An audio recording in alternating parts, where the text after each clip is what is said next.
واخيرا يا جماعه بعد فتره طويله جدا من التجهيزات عشان نقدر نطلع لكم واحده من اقوى واهم الدورات التعليميه في مجال التداول في الفوركس.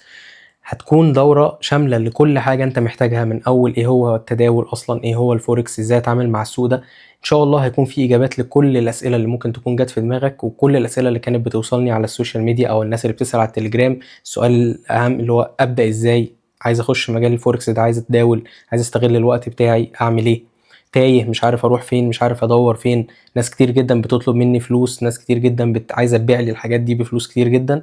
فانت هتوفر على نفسك كل الكلام ده. خليك معايا بعد الانترو ان شاء الله هنبدا مع بعض واحده من اقوى الدورات اللي انت ممكن تاخدها في مجال الفوركس. يلا بينا مع بعض نبدا.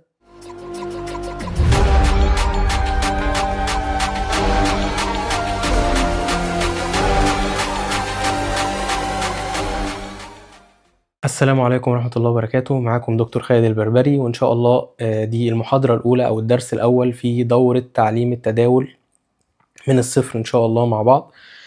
خلينا نبدأ مع بعض كده، وعايزك تكون مركز معايا جدا في المحاضرة دي، إن هي أول محاضرة وهي هيبقى فيها شوية أساسيات لازم تكون فاهمها كويس، ولازم تفهم المجال ده بيبدأ منين وإيه هو أصلا وعبارة عن إيه والكلام ده كله. فالدرس ده هيكون فيه شرح للموضوع ده، فركز معايا جدا ويلا بينا نبدأ.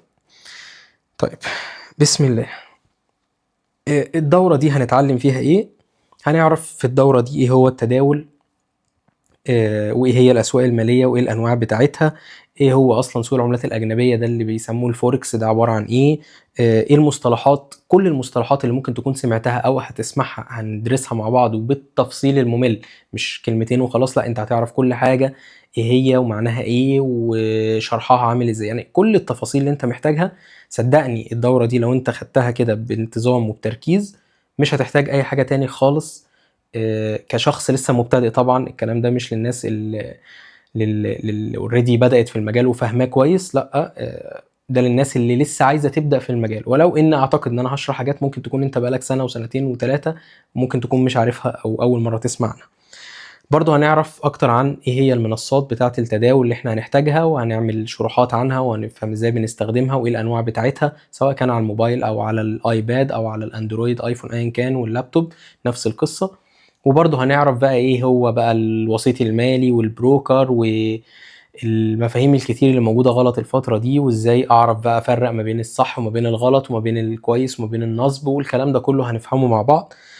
وبعد كده هنبدأ مع بعض في حاجة اسمها التحليل ان شاء الله، التحليل الفني، المبادئ بتاعة التحليل البيزكس، بحيث ان انت تقدر تتعامل مع الشارت اللي قدامك. اصلا هنعرف طبعا يعني ايه شارت، اللي هو الرسم البياني ده.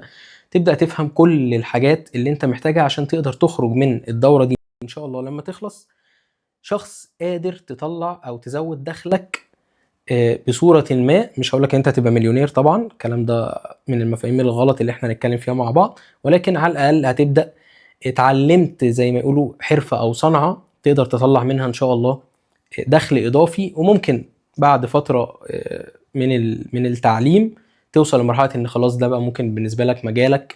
زي ما هو انا راجل اصلا صيدلي، وده دلوقتي هو مجالي، وانا مش بشتغل في الصيدلة الا حاجات قليلة جدا يعني.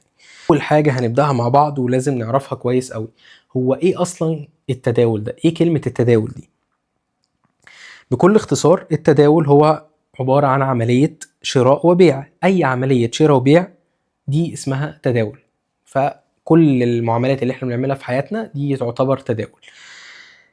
ممكن نتداول أصول مالية، ممكن نتداول أسهم، ممكن نتداول سندات، ممكن نتداول عملات، ممكن نتداول سلع. أي حاجة نبيعها ونشتريها بتندرج تحت مسمى التداول. تمام؟ طيب أنا كمتداول إيه الهدف بتاعي؟ يعني أنا ليه بتداول؟ بتداول عشان هدفي إن أنا أحقق ربح من خلال إن أنا أعرف أو أتنبأ بتغير السعر في الأصول بقى اللي أنا بتداول فيها، سواء في أسواق مالية أو غيرها. يعني إيه؟ يعني لو أنا اشتريت حاجة ب10 وانا متنبئ ان هي تبقى ثمنها بقى 15، فانا بشتريها ب10 عشان لما توصل 15 ابيعها. فانا كده عملت عمليه تداول. وات ايفر بقى الحاجه دي ايه هي مسماها، ذهب، فضه، جنيه، سلك، موبايل، ايا كان نوع السلع اللي احنا بنتكلم عنها.